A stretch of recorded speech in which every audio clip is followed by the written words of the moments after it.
So we have here the adjusting entry, okay? So from journal entry made no, in letter F, which is branch current of 48,000, branch income summary account no, of 48,000, instead of 48, 84 dapat. So the correct entry should be branch current of 84 and we have branch income summary account of income 84,000. So the adjustment is 36,000. So dapat magdagdag ka pa no ng 36,000. So debit branch current account of 36,000 and branch income summary account of 36,000.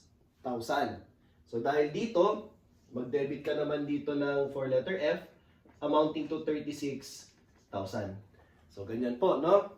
So pag in-add natin 41,625 unadjusted balance of BICU plus 1,500 plus 36,000 minus 17,000 minus 2,500, your adjusted branch current balance will be equivalent to 59,625. Okay? Which is always equal, again, to the adjusted balance of home office current account. So 59,625 ang adjusted balance din niya. Then plus 25 minus 87 and minus 1,500. Para ma-compute mo naman ang unadjusted balance ng home office current account, which is equivalent to 51,925. Okay? So to answer, what is the balance of home office current account on the book of the branch as of December 31, 2019 before its adjustment? So kung before, ito po yun. Okay? 51,925, letter C is the correct answer. For number 2, what is the adjusted balance of branch current account? Okay, so ang sagot natin ay 59,625. Okay, so this is letter D. Okay, 59,625.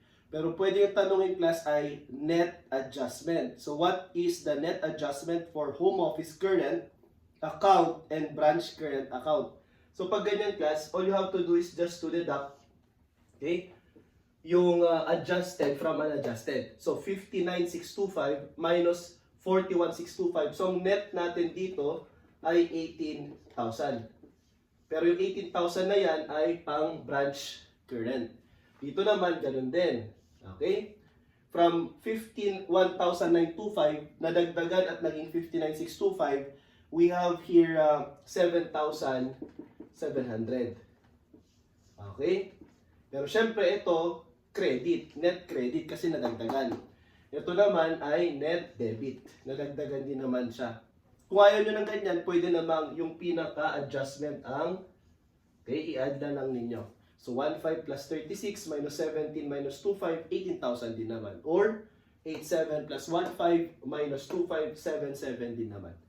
Pero mag-ingat sa tanong, ang tanong po ay home office current account and branch current account. Nauna po yung home office, kaya 77, okay, credit, at 18,000 net debit. So our answer class for number 3 is letter B. Okay, letter B.